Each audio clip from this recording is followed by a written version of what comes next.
오늘 하나님께서 우리에게 주시는 말씀 마가복음 8장 5절부터 10절까지의 말씀입니다.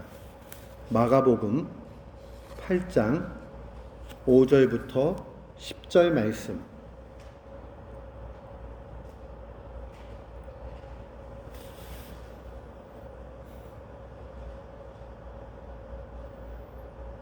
우리 같은 마음으로 함께 봉독하도록 합니다.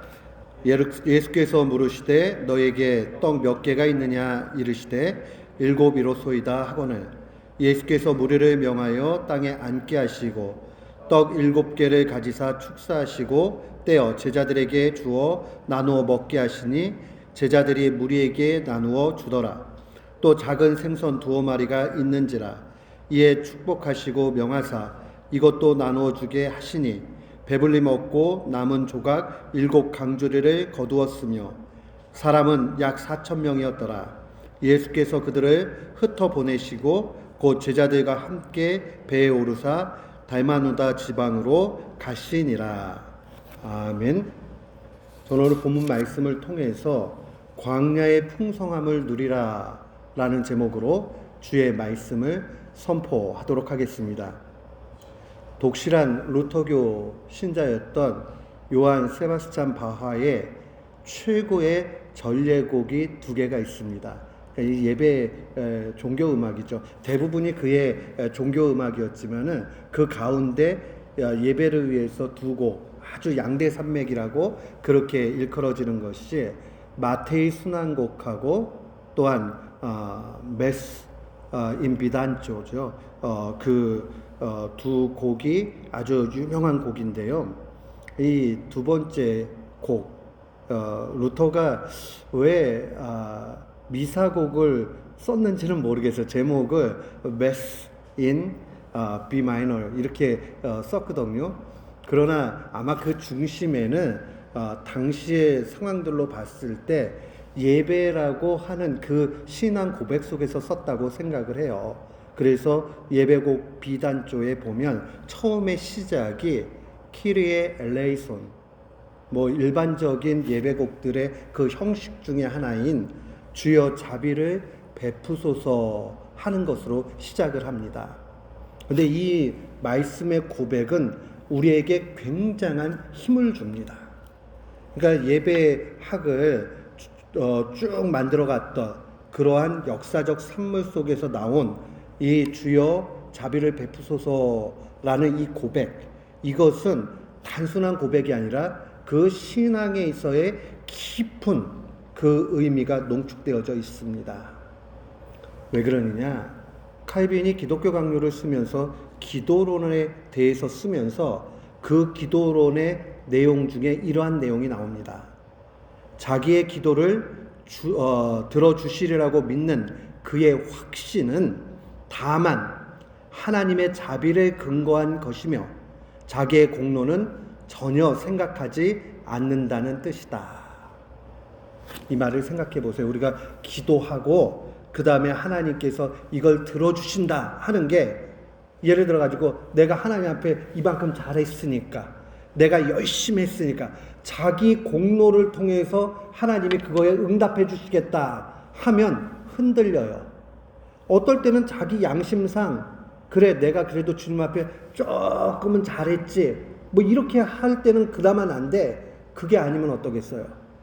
아유, 내가 이렇게 하나님 앞에 못되게 하고 잘못했는데 하나님이 들어주시겠나, 이런 생각이 되면 믿음이 흔들려요. 그러나 칼빈은 언제나 이야기합니다. 우리의 기도의 확신의 근거가 우리의 행동에 달려있는 것이 아니라 하나님의 자비하심에 달려있다. 하나님은 자비하신 분이니 우리에게 가장 좋은 것 주신다. 그 확신에서 나아가는 겁니다. 예배도 마찬가지예요. 주여 자비를 베풀어 주옵소서. 우리가 하나님 앞에 어떻게 예배할 수 있어요? 우리가 하나님 앞에 어떻게 나올 수 있습니까?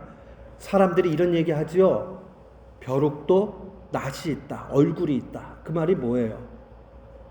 아무리 그래도 그렇지, 사람이라면은 그 어떻게 얼굴을 들고 나올 수가 있어? 그게 비아냥거리는 얘기란 말이에요.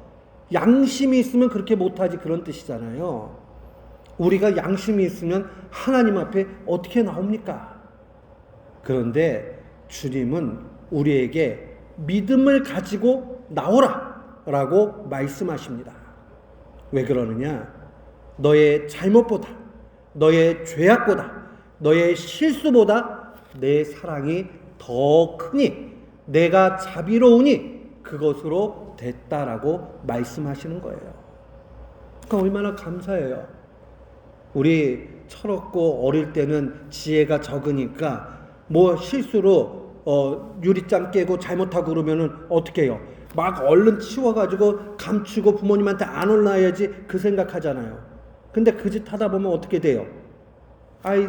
유리에 배기도 하고 오히려 더 난장판을 만들어 버린단 말이에요. 그러나 우리 부모님은 날 사랑하셔.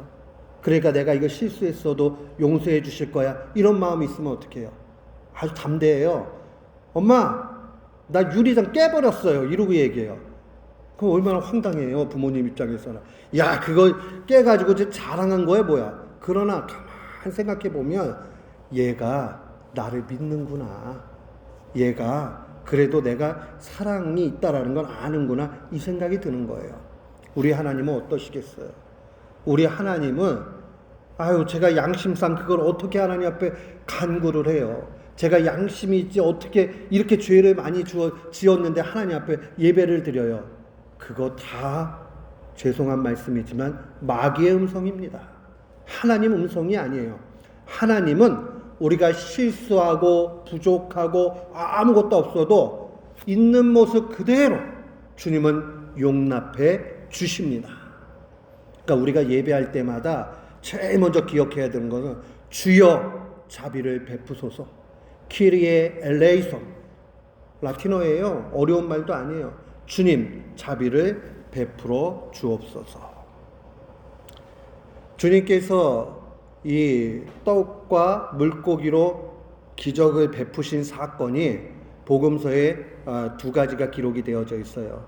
자유주의자들은 이거를 갖다가 뺏기다 보니까 숫자가 틀려가지고 그러는데 이거 그냥 감동을 주기 위해서 만들었다 그러지만 지역이 달라요. 지역이.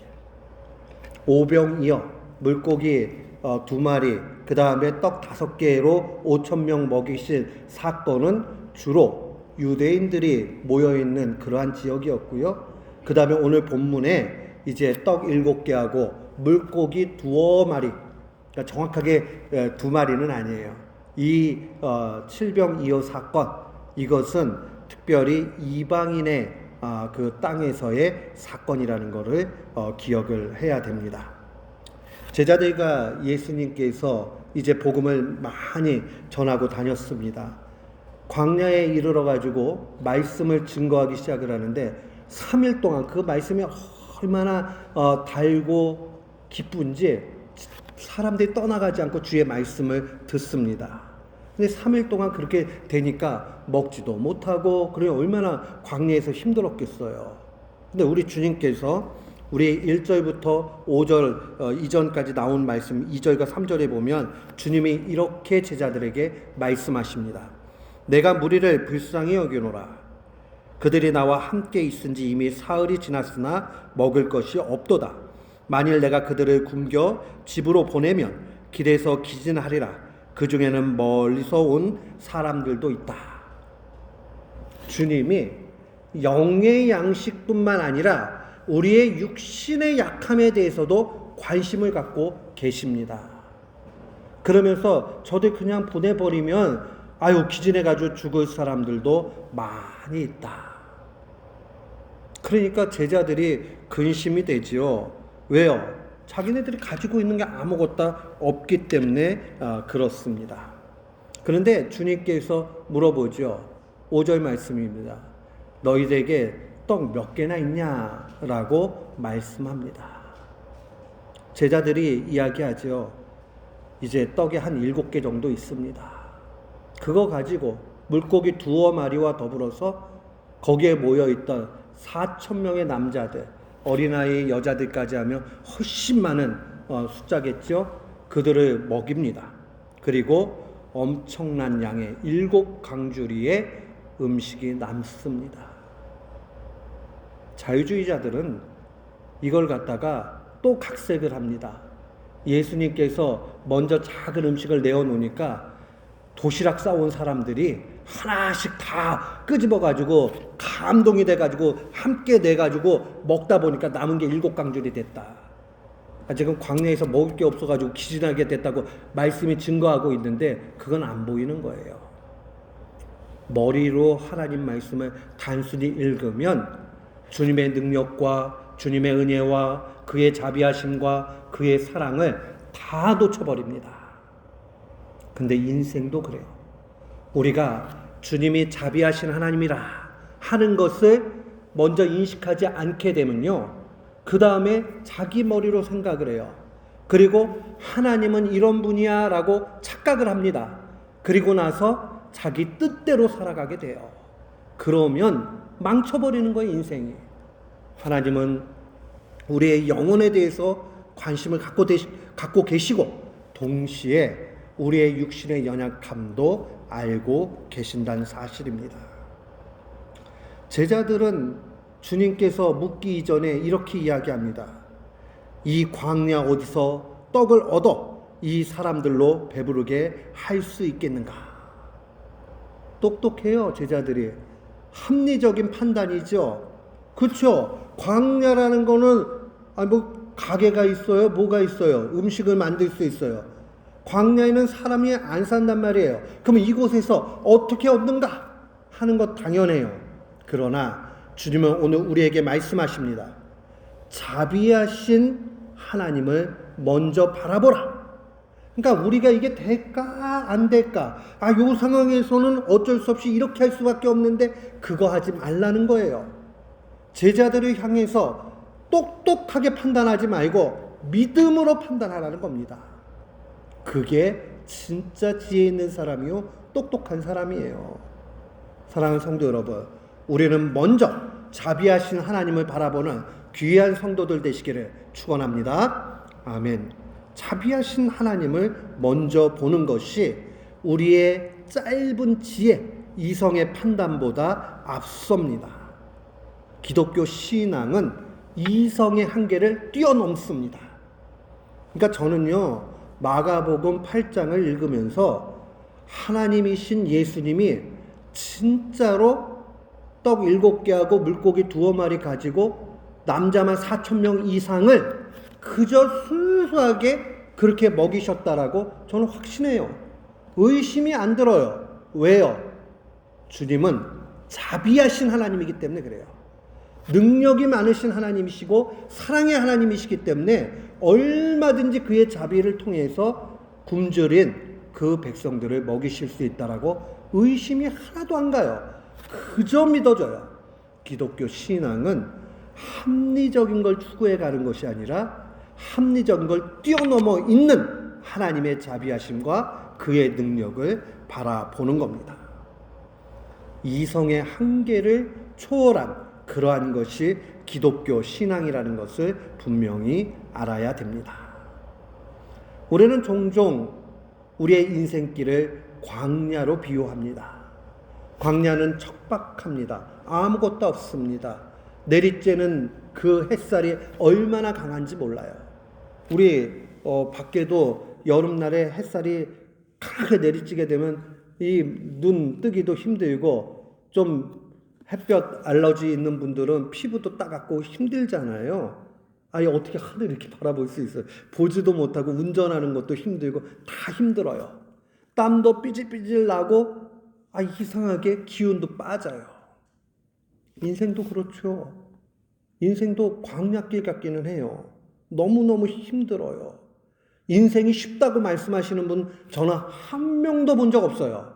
그러나 이 척박하고 힘들고 어려운 광야길에서 늘 오아시스를 기대하고 만나는 분들을 많이 봤어요. 그분들은 어떠한 분이냐? 언제나 하나님을 의지합니다. 그리고 하나님께서 은혜 주신다, 이것을 분명히 이기게 하신다, 그 확신 속에서 살아갑니다.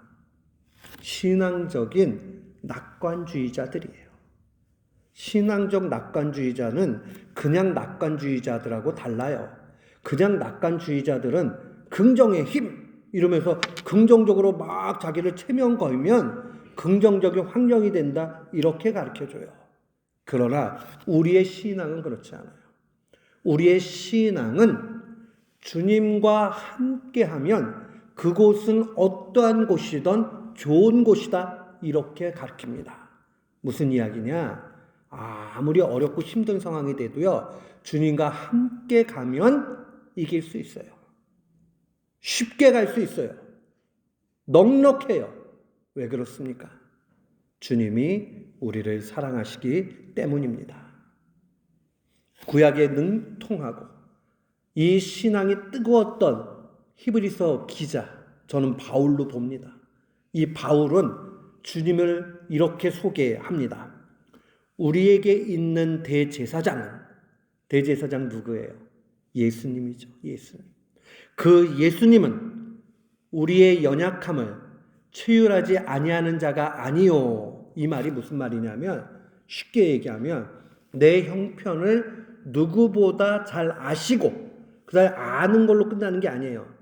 내가 마음이 아플 때 그 아픔을 똑같이 느끼시는 분이라는 뜻이에요. 그러니까요, 우리 이런 거 있잖아요.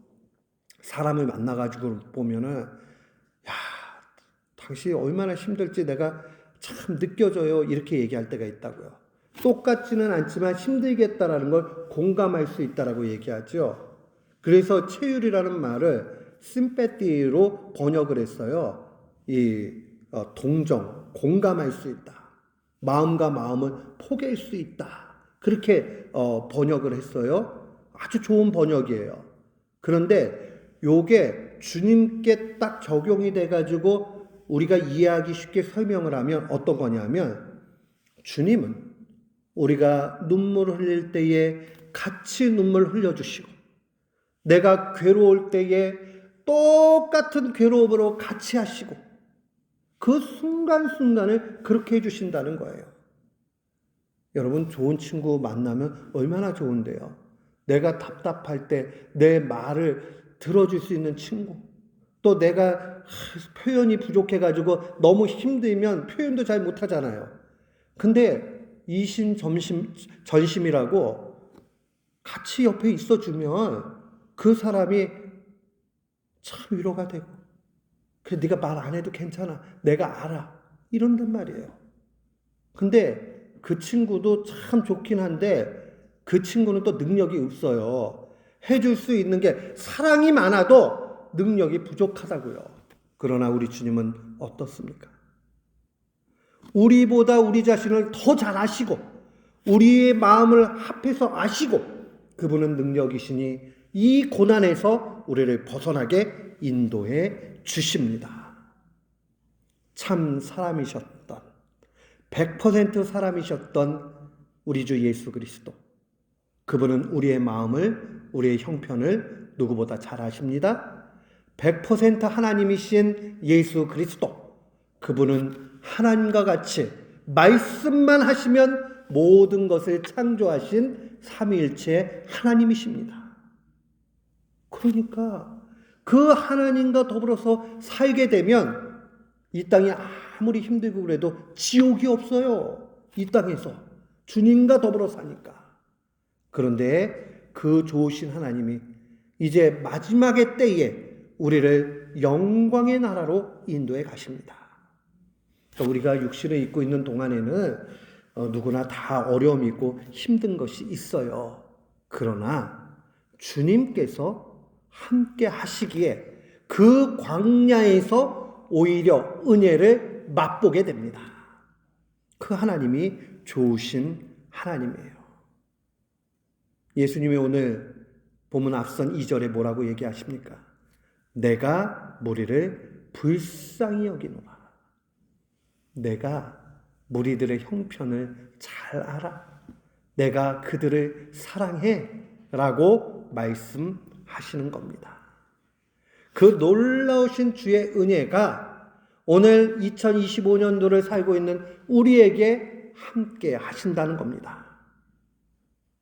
제자들은 처음에 주님의 이 말씀을 전혀 이해를 못했지요. 왜요? 그들이 예수님이 뛰어난 분이라는 걸 알고 있으면서도 그저 자기의 삶에 그냥 갇혀져 있으니까 주님의 그 은혜까지 가질 못하는 거예요. 그러니까 매번 생각하는 게 어디 수준이냐? 눈에 보이는 것 수준. 아, 이거 광야에서 뭐 먹을 건 없고 어떻게 해야 되나? 야, 이거 뭐 될 수 있겠나? 아, 그러면 뭐 우리 보러 나눠주라고 그러는데 또 어떻게 하라는 건가? 이런 생각만 한단 말이에요. 그러나 주님은 말씀하십니다. 내가 책임진다. 따라오라. 그러나 내가 책임지는 데에 전제 조건이 하나 딱 있습니다. 그것은 바로 믿음으로 나아가야 된다는 사실입니다. 만약에요, 이 떡 7개 제자들에게 너희들 떡 몇 개나 가지고 있냐 이렇게 했는데, 참 우리 주님은 원래 정이 많고 사랑이 많아가지고 야, 이것도 나눠주자고 그러면 내 입에 들어올 것도 없는데, 이렇게 나쁜 생각이 들면 어떻게 하겠어요? 아, 그거 좀 감춰놔야지 이런 생각이 든단 말이에요. 그래야 제자들도요, 그래도 주님 따라다녀가지고 훌륭해요. 떡 몇 개 있냐 그러니까 7개 있는데 얘기하는 거예요. 자기가 있는 전적인 것들, 기적이 나타났던 성경의 수많은 부분들의 믿음의 고백은 초점을 예수님께, 초점을 하나님께 맞췄느냐 여기에 달려 있어요. 그러니까 아낌없이 주님 앞에 내어놓습니다. 그것에 대해서 주님이 축사하셨다는 말은 하늘을 우러러서 감사기도 드렸다는 얘기예요. 그렇게 감사기도를 드리고 나니까 오늘 결론이 무엇입니까? 8절과 9절의 말씀 보면 배불리 먹고, 이 말이 얼마나 좋아요. 배불리 먹고 남은 조각이 7 강주리를 거두었으며 사람은 약 4,000명이었더라. 그렇게 증언합니다. 부족함이 없어요. 남아요. 언제 이런 일들이 나타납니까? 믿음으로 주님을 온전히 바라볼 때 가능합니다. 광야는 척박한 곳이 아니라 주님과 동행하는 그 광야는 오히려 풍성한 곳입니다. 그러니까 주님의 자비하심에 언제나 호소하세요. 그리고 주님께 맡기세요. 그리고 주님께 간구하세요. 그러면 주님이 책임져 주십니다. 하나님의 사람이었던 야고보는 주의 말씀을 이렇게 증언합니다. 너희 중에 누구든지 지혜가 부족하거든 모든 사람에게 후히 주시고 꾸짖지 아니하시는 하나님께 구하라. 그리하면 주시리라. 후히 주시고 꾸짖지 않는 하나님. 그런데 어떤 사람에게? 모든 사람에게. 여기서 모든 사람은 전제가 있어요. 믿음으로 구하는 모든 사람에게. 그러니까 목사님이 되었던, 어린 아이들이 되었던, 권사님이 되셨던, 집사님이 되셨던 상관없다라는 거예요. 하나님의 자녀는 믿음을 가지고 하나님의 자비하심에 호소해서 기도하면 후히 주시고 꾸짖지 아니하시고 넉넉히 주시는 겁니다. 아, 나 이게 없는데 걱정이 되는데, 걱정이 되면 믿음으로 구하세요. 아, 나 이거 잘 못하는데, 오늘 말씀이 증거하잖아요. 후히 주시고 꾸짖지 않는 하나님께 구하라. 그러면 주시리라. 단순하게 주의 말씀을 확신하고 믿으면 됩니다. 걱정할 필요가 없어요. 왜요? 주님이 사랑이시고 능력이기 때문입니다. 우리의 인생의 광야길은 변하지 않습니다. 광야는 길도 없어요. 바람 한번 세게 치면 이 길같이 났던 것도 모래가 다 덮어버리면은 그 다음에는 길이 없어지는 거예요. 그러나 두려워하지 않는 것은 주님이 우리의 목자가 되시고 우리의 승리가 되시고 우리에게 자비로 함께 하시기 때문입니다. 오늘 이 사실을 분명히 확신해야 됩니다. 칠병이어의 사건이 오늘 2025년도에도 분명히 일어납니다. 믿고 따르면 주님이 그곳에서 역사하십니다. 우리의 그 짧은 지혜를 가지고 자기가 계산해보고 이 될까 안 될까, 이거는 불신앙이에요. 신앙은 뭐냐? 하나님의 자비하심에 호소하고 하나님의 능력을 바라보고 주께 간구하는 겁니다. 그리고 기도한 대로 그대로 순종하며 살 때에 주님이 기적을 보여주십니다. 오늘 이 말씀을 마음에 간직하고 날마다 승리하는 귀한 교우들 되시기를 주님의 이름으로 축원합니다. 아멘.